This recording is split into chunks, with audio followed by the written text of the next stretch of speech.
हाँ जी भाई, तो अब यहाँ पे जरा एक चीज़ ध्यान दीजिए कि 5 जनवरी से अनअकैडमी पे Garud air force XY complete batch courses शुरू हो रहे हैं। तो जो भी एयरफोर्स XY ग्रुप के कैंडिडेट हैं जो 2021 बैच की तैयारी कर रहे हैं, ये उनके लिए एक सुनहरा मौका है कि आप अपने एग्जाम की तैयारी को और भी बेहतर कर सकते हैं।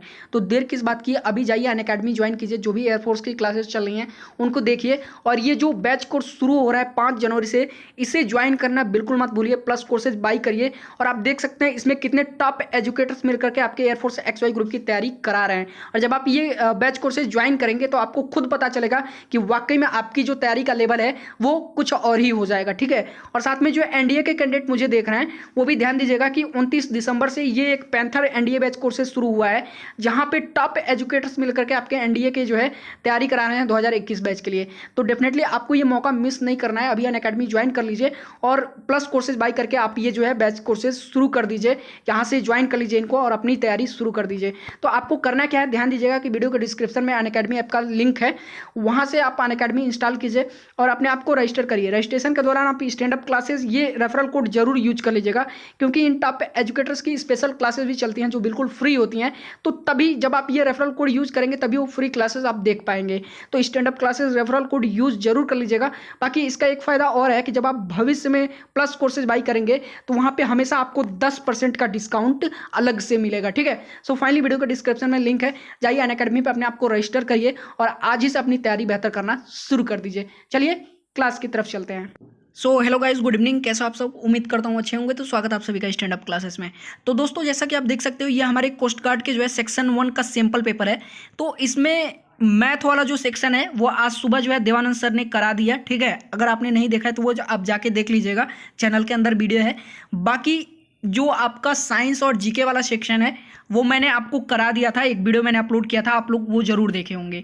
तो आज के इस क्लास में जो है हम लोग अपना इंग्लिश वाला सेक्शन देखेंगे। यहाँ पे आप देख सकते हैं सबसे पहले 20 क्वेश्चन थे इस सैंपल पेपर में मैथ के, और यहाँ से 21 से शुरू होता है हमारा इंग्लिश वाला सेक्शन।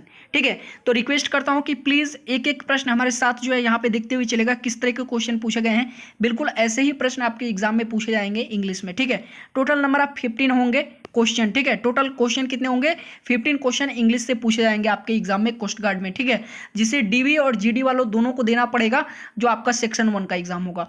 तो यहाँ पे सबसे पहला जो क्वेश्चन पूछा गया, क्वेश्चन नंबर 21, वो देख लीजिएगा क्या दिया गया है। Mister Srinivasan is dash to become chairman of the group dash the retirement of his father. तो यहाँ पे करेक्ट ऑप्शन कौन सा हो जाएगा? ऑप्शन नंबर ए है सेट फॉलोइंग। ठीक है, बी है वोटेड। ठीक है, और सब्सिक्वेंट, सी है सेलेक्टेड, और उसके बाद है डिस्पाइट, और ऑप्शन नंबर डी है अप्रूव्ड और बिकॉज। ठीक है, तो यहाँ पे जो आपका करेक्ट ऑप्शन हो जाएगा वो होगा आपका वोटेड एंड सब्सिक्वेंट। अब देखिए के बाद में, सब्सिक्वेंट का मतलब क्या होता है के बाद में। अब मीनिंग समझने का कोशिश कीजिए, आपको पता चल जाएगा। मिस्टर श्रीनिवासन इज, ठीक है, क्या होंगे? वोटेड होंगे, वोट करके सिलेक्ट किए जाएंगे क्या? चेयरमैन। कब? ठीक है, ग्रुप के। कब? The retirement of his father. किसके बाद? सब्सिक्वेंट मैंने बताया के बाद होता है। ठीक है, तो इनके पिता के रिटायरमेंट के बाद श्रीनिवासन के ये क्या होंगे? वोटेड किए जाएंगे। किस लिए? चेयरमैन बनने के लिए ग्रुप के। ठीक है, to become the chairman of the group. ठीक है, तो ऑप्शन नंबर बी हमारा बिल्कुल करेक्ट हो जाएगा। Mister Srinivasan is voted to become chairman of the group subsequently the requirement of his father. ठीक है, चलिए नीचे आ जाइए। उसके बाद जो हमारा अगला क्वेश्चन है वो है dash to the error the dash consignment has the been delayed by the week. अब देखना, अब यहाँ पे क्या दिया गया है? Dash to your error. ठीक है, the dash consignment has been delayed by a week. तो डैश यहाँ पे आप देखिए ऑनिंग डाल सकते हैं। ऑनिंग मतलब होता है कारण, के कारण। ठीक है, तो डैश योर एरर, तो तुम्हारे एरर के कारण इंटायर यानी पूरा, the entire consignment has been delayed. ठीक है, जो पूरा इंटायर कॉन्सिगमेंट है वो एक हफ्ते के लिए डिले हो गया है। ठीक है, एक हफ्ते के लिए। किसके लिए? तुम्हारे गलती के कारण, तुम्हारे एरर के कारण। ठीक है, तो यहाँ पे जो हमारा ऑप्शन नंबर सी है वो आप कर सकते हैं। ठीक है, चलिए नीचे आ जाइए। अब क्वेश्चन नंबर 23 हम लोग देख लेते हैं। हमारा क्वेश्चन नंबर 23 है on account of the dash in sales the software film has achieved an 8% dash in net profit. तो यहाँ पे कौन सा करेक्ट ऑप्शन होगा देख लीजिएगा, मैं आपको बता देता हूँ। ऑन अकाउंट ऑफ दी, अब यहाँ पे देख लीजिएगा, यहाँ पे जो आपका ऑप्शन नंबर बी है ये करेक्ट हो जाएगा, ठीक है। On account of the increase in sales, जब सेल्स में इंक्रीज होगा, ठीक है, this software film has achieved an 8% rise in net profit, ठीक है। तो क्या हो जाएगा, जो सॉफ्टवेयर फिल्म होगा वो क्या होगा, अचीव्ड किया है, क्या किया है, देखिए जैसे ही इंक्रीज हुआ अकाउंट के, ठीक है, सेल्स में, अब क्या हुआ कि जो सॉफ्टवेयर फिल्म है अचीव्ड एन 8% क्या किया, राइज, ठीक है, नेट प्रॉफिट में क्या हुआ, 8% का जो है बढ़ोतरी हुई, ठीक है। तो करेक्ट कौन सा हो जाएगा, ऑप्शन नंबर बी।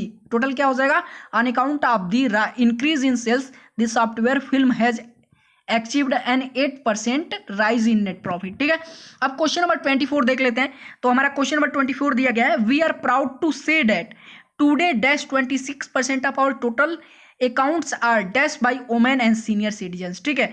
तो यहाँ पे देख लीजिएगा, यहाँ पे करेक्ट ऑप्शन हो जाएगा आपका ऑप्शन नंबर बी, ठीक है। कैसे देखिएगा, वी आर प्राउड टू से, ठीक है, हम प्राउडली कह सकते हैं डेट, आज हम मतलब जो है पूरे प्राउड के साथ में कह सकते हैं कि नियरली, ठीक है, नियरली होगा, क्योंकि पूरा अकाउंट तो जो है ओवर तो होगा नहीं, अप्रॉक्स भी नहीं होगा, ठीक है, एबव भी नहीं होगा, तो नियरली 26% जो है जो टोटल अकाउंट है वो क्या है, ऑथोराइज्ड है, किसके द्वारा, टोटल अकाउंट बाई वुमेन और सीनियर सिटीजन्स के द्वारा, ठीक है। ये सही हो जाएगा आपका क्वेश्चन नंबर 24 का ऑप्शन नंबर बी। अब नीचे आ जाइए, अब क्वेश्चन नंबर 25 देख लेते हैं। क्वेश्चन नंबर 25 है, the company has dash special training to employees on dash to trade online. अब देखिएगा ये सबसे इंपॉर्टेंट है, ध्यान दीजिएगा यहाँ पे कंपनी कभी भी ऑफर्ड नहीं करेगी, ठीक है। तो अब सैंक्शन मतलब हायर्ड होता है, तो हायर्ड भी करेगी नहीं, इम्पार्टेड भी नहीं होगा, सैंक्शन मतलब पास होता है और इम्पार्टेड मतलब होता है जो है हायर, ठीक है, हायर करना, तो हायर होगा नहीं, तो कंपनी क्या करती है, हमेशा अनाउंसमेंट करती है, ठीक है, क्योंकि वो फर्स्ट पर्सन है, ठीक है, वो हाई लेवल पे है, तो कंपनी क्या करेगी, हमेशा अनाउंस करेगी। तो the company has announced special training to employ, किस लिए, on benefits to trade online. तो कंपनी ने क्या किया है, अनाउंस किया स्पेशल ट्रेनिंग, किस लिए, एम्प्लॉय को, किस लिए, बताने के लिए कि ऑनलाइन ट्रेडिंग का जो है बेनिफिट्स क्या है, ठीक है। तो ऑप्शन नंबर ए जो हमारा है वो करेक्ट हो जाएगा। अब क्वेश्चन नंबर 26 देख लेते हैं। तो यहाँ पे ये क्वेश्चन नंबर 26 आज के लिए छोड़ दीजिए, क्योंकि इसमें काफ़ी कंफ्यूजन है, ठीक है, साइंसेज में। तो यहाँ पे क्योंकि ये जो 4 ऑप्शन है इसमें काफ़ी कंफ्यूजन है, ठीक है। तो इस क्वेश्चन को हम लोग दूसरे दिन देख लेंगे, जब मैं रीजनिंग कराऊंगा उस दिन इस क्वेश्चन का आंसर मैं आपको बता दूंगा, क्योंकि आपको गलत बता देंगे तो फिर आप कहेंगे सर आपने गलत बता कि आप तो निकल लिए, ठीक है।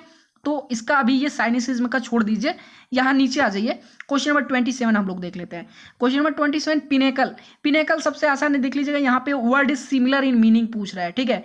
तो word similar in meaning to the word given, pinnacle का मतलब होता है शिखर, यानी जो है सबसे ऊंची चोटी, ठीक है, जो सबसे किसी भी चीज का सबसे ऊपरी भाग जो होता है उसको पिनेकल बोलते हैं, शिखर, ठीक है।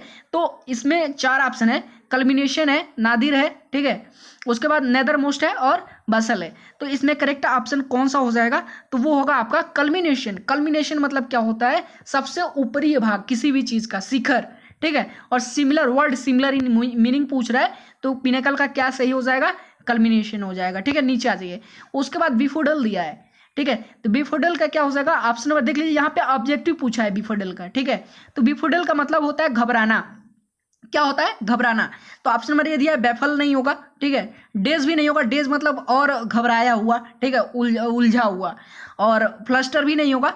तो यहाँ पे जो हमारा ऑप्शन नंबर डी है ना, एक्सप्लिकेट, तो एक्सप्लिकेट ही हो जाएगा, ठीक है। एक्सप्लिकेट मतलब क्या होना, किसी भी चीज को अच्छी तरीके से समझाना, ठीक है। और बिफडल मतलब घबराना, ठीक है, घबराना, उसके बारे में, किसी चीज के बारे में ना बता पाना। और एक्सप्लिकेट मतलब होता है, सॉरी, एक्सप्लिकेट मतलब होता है किसी चीज को एक्सप्लेन करके बताना, ठीक है। चलिए अब जो है क्वेश्चन नंबर 29 देख लीजिएगा, यहाँ पे दिया हुआ है, या तो ये डायरेक्ट या इनडायरेक्ट है, इसको सही करना है, ठीक है। तो दिया गया है, John said there is a monkey outside the window, तो ये डायरेक्ट है, इसका इनडायरेक्ट क्या हो जाएगा, ठीक है। डायरेक्ट दिया गया है, इसको इनडायरेक्ट में जो है बनाना है। ऑप्शन नंबर ए है, John said that there was a monkey outside the window, ये आपका ऑप्शन नंबर बी है, John said there is a monkey outside the window, sorry. Option number C है, John says that there was a monkey outside the window, और option number D है, John says that there is a monkey outside the window. तो आप rules समझ लीजिएगा, सबसे पहले तो जॉन सेड का जॉन सेड ही हो जाएगा, ठीक है। और ये जो होगा ये देख लीजिएगा, is a monkey outside a window, ठीक है। तो इसका क्या हो जाएगा जरा बताइए मुझे, ठीक है। तो John said there was a monkey outside the window, ठीक है। क्या होगा, John said there was a monkey outside the window, ठीक है। ये करेक्ट हो जाएगा option number A, John said that there was a monkey outside the window, ठीक है। चलिए नीचे आ जाइए, अगला है आपका इन दी फॉलोइंग सेंटेंस और sentence has been given in direct indirect speech. यहाँ पे कह रहा है एक सेंटेंस दिया गया है डायरेक्ट इनडायरेक्ट में, इसको चेंज करना है। She said I will have cooked the food by the time they arrive, ठीक है। उन्होंने क्या कहा कि मैं खाना बना दी होंगी, ठीक है, उस टाइम तक जब वो अराइव होंगे। तो क्या हो जाएगा ऑप्शन नंबर ए देखिए, सी said that she will have cooked the food by the time they would arrive, ठीक है। उसके बाद दिया गया है she said that she would have cooked the food by the time they will arrive, और option number C है she said that she would have cooked the food by the time they will arrive, ठीक है। और option number D है she said that she would have cooked the food by the time they arrived। तो इसमें सबसे पहले तो जो ऑप्शन नंबर डी है वो गलत हो जाएगा, ये होगा नहीं, ठीक है। और अब जो आपका ऑप्शन नंबर बी है ये भी नहीं होगा, अब यहाँ पे ऑप्शन नंबर ए भी नहीं होगा, तो जो हमारा ऑप्शन नंबर सी है ये सही हो जाएगा। She said that she would have cooked the food by the time they will arrive, ठीक है। दे विल अराइव हो, by the time they will arrive, by the time they will arrive, ठीक है। कौन सा सही हो जाएगा, ऑप्शन नंबर सी हो जाएगा। चलिए अगले क्वेश्चन की तरफ बढ़ते हैं। हमारा क्वेश्चन नंबर 31 है एक्टिव वाइज पैसिव वाइज, ठीक है। तो दिया गया है you will be missing this sunshine in home, यहाँ पे ये नहीं बताया गया है कि एक्टिव है कि पैसिव है, ठीक है। तो इसका या फिर पैसिव है कि एक्टिव है, तो ये पूछ रहा है you will be missing the sunshine in home, ये ऑलरेडी पैसिव वाइज में है, तो इसका एक्टिव क्या हो जाएगा, you will miss the sunshine in home.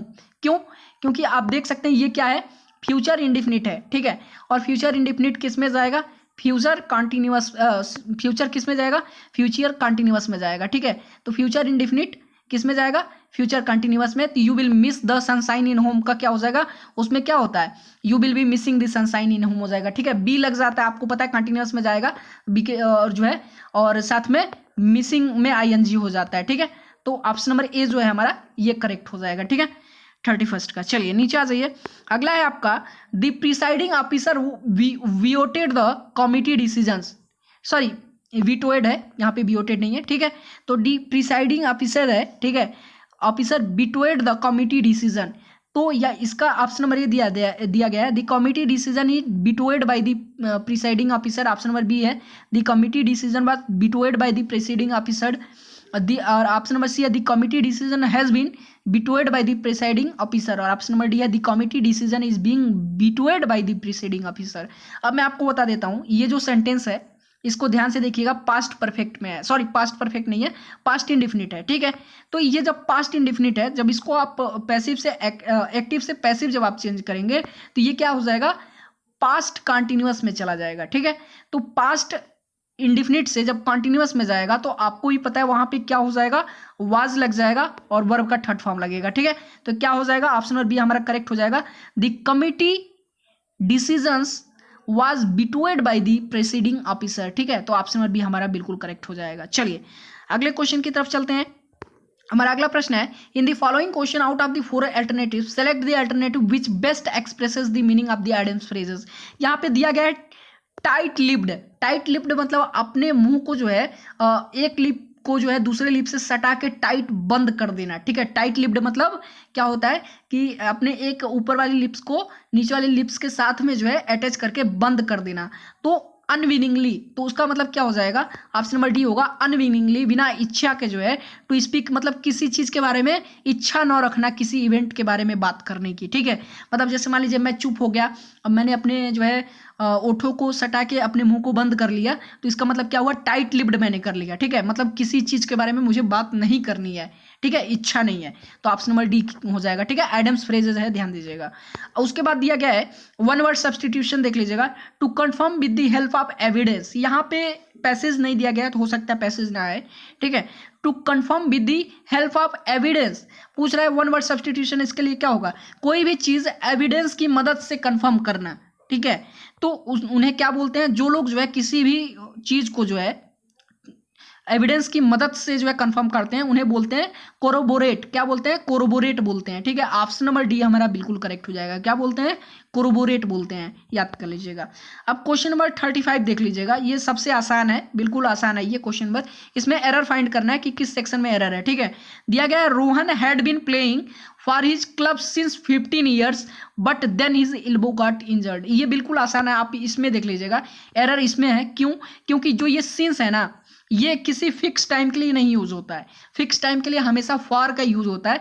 Since किसके लिए यूज होता है? इनडिफिनिट टाइम के लिए। जैसे मान लीजिए कि अगर मैं कहूं कि रोहन सन 2000 से जो है, ठीक है, फुटबॉल खेल रहा है, तो इसका मतलब वो 2000 से खेलता चला रहा है, वो फिक्स टाइम नहीं है। लेकिन ये एक फिक्स टाइम है कि वो 15 साल से खेल रहा है। ठीक है, तो जो चीज़ पास्ट में शुरू हुई हो और अभी भी कंटिन्यूअस हो, उसके साथ में सिंस का यूज करते हैं। ठीक है, और जो फिक्स है, जो टाइम या फिर डेट फिक्स हो, उसके लिए हमेशा हम जो है फॉर का यूज करते हैं। ठीक है, याद कर लीजिएगा। ठीक है, अब जैसे मान लीजिए गांधी जी का जन्मदिन हम लोग जो है कह सकते हैं कि 50 20 70 72 साल से मना रहे हैं, ऐसा आप कह सकते हैं। ठीक है, लेकिन फॉर जो आप यूज करेंगे ना, वो उनके फिक्स डेट के साथ में यूज करेंगे। ठीक है, तो ऐसे सिंस और फॉर में अंतर होता है। ठीक है, फॉर फिक्स टाइम के लिए यूज होता है, सिंस फिक्स टाइम के लिए यूज नहीं होता है।